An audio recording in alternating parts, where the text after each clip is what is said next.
Hello guys, in this video you are going to learn about FCFS from operating systems. Well, what is FCFS?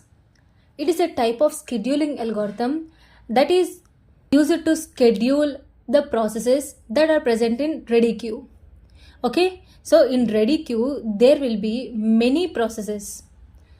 So to choose a particular process we use the scheduling algorithms.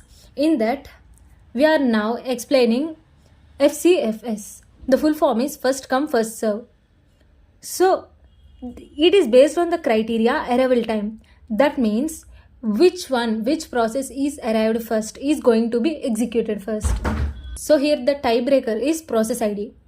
Why we are using tiebreaker? Well, sometimes there will be more than one process that will be arrived at the same time. So at that time, in that situations, we are going to use the tiebreaker, which is process ID. That means whose process ID is smaller, it is going to be executed first. Okay, and the type here is non-preemptive.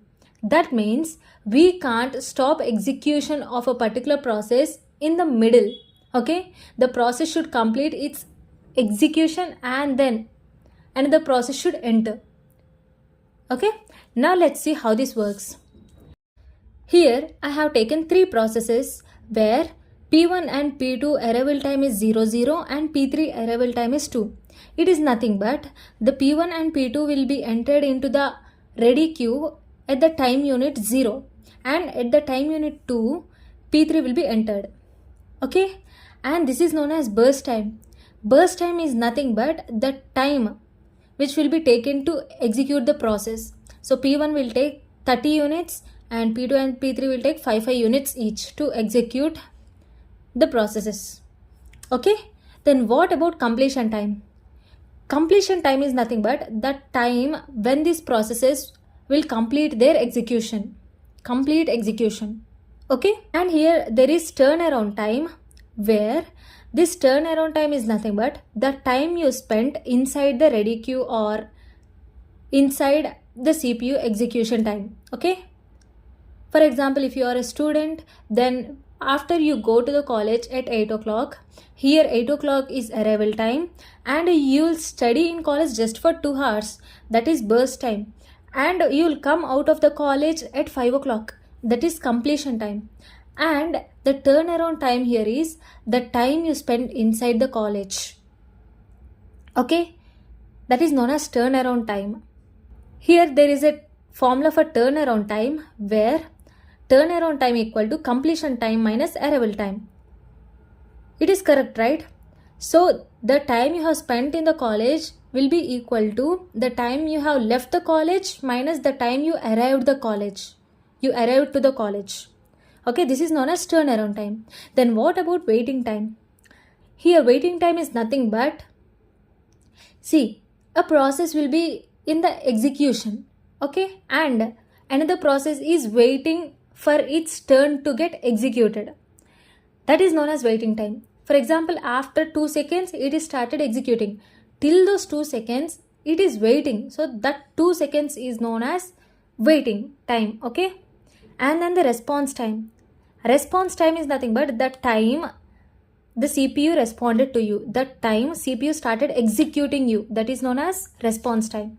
So for waiting time also there is a formula where turnaround time minus burst time equal to waiting time. Okay, I will tell you response time later. And to calculate all these we need Gantt chart. Okay, GANTTCHART. Okay, this chart will be helpful for us to calculate all those things. First of all, everything will be started at 0 time unit. Okay, so at 0 we will consider here a queue. Okay, see, at time 0 P1 and P2 will enter into the ready queue, P1 and P2. So as we know that if two processes will be at same time, will arrive at same time, then the tiebreaker will be their process ID. So here process ID for one process is 1 and the process ID for another process is 2. So the smaller process ID is P1. So this P1 is going to be executed now. Okay, so we'll write here P1 and then the completion time of this P1 is 30 units, right? The burst time is 30 units. So till 30 units, P1 is going to be executed. Okay? And in this meanwhile time unit, see, at time unit 2, P3 will also enter to ready queue. Okay? After completion of P1 will be removed from the queue. And now P2 will start its execution. Okay? P2 will enter the Gantt chart. Now you can see here, for P2, the burst time is 5 units, right? So it will be executed till 35, right? And then after completion of this P2 execution, it will be removed from the queue and P3 will be started its execution. So till 40 time units, P3 will also be executed because the burst time here is 5. So 35 plus 5, 40. Okay? Now, let's calculate the completion time. Okay? So the completion time for P1 is 30 seconds, right? Sorry, 30 units. And for P2 is 35.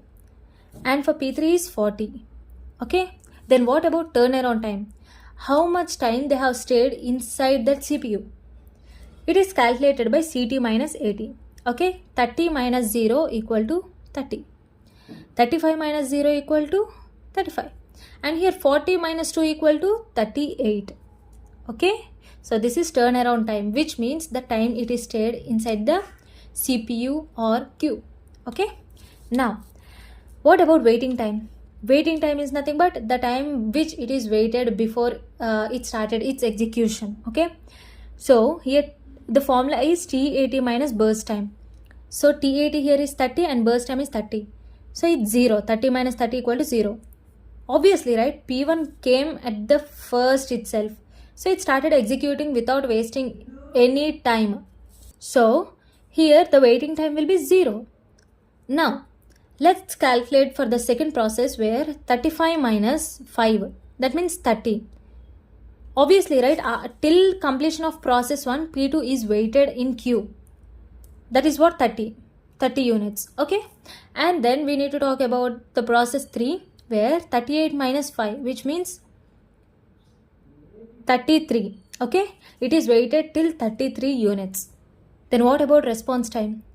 Response time is nothing but when the CPU considered to execute the process. Okay? So CPU started executing P1 at time unit 0 and P2 30 and P3 35.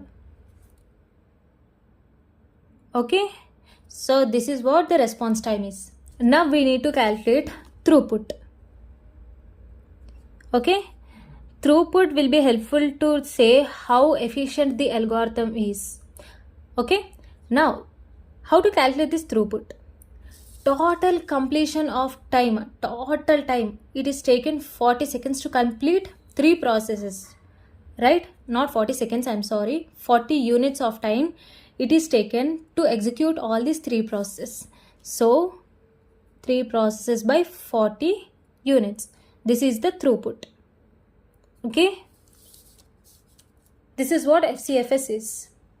And because of this FCFS, there is a problem here, which we call it as convoy effect. Convoy effect is nothing but, see, here you have seen that P1 takes 30 time units to complete its processes. This large process made these 2 small processes to wait till 30 time units. That means it decreased the system's performance, right? That is what we call it as convoy effect.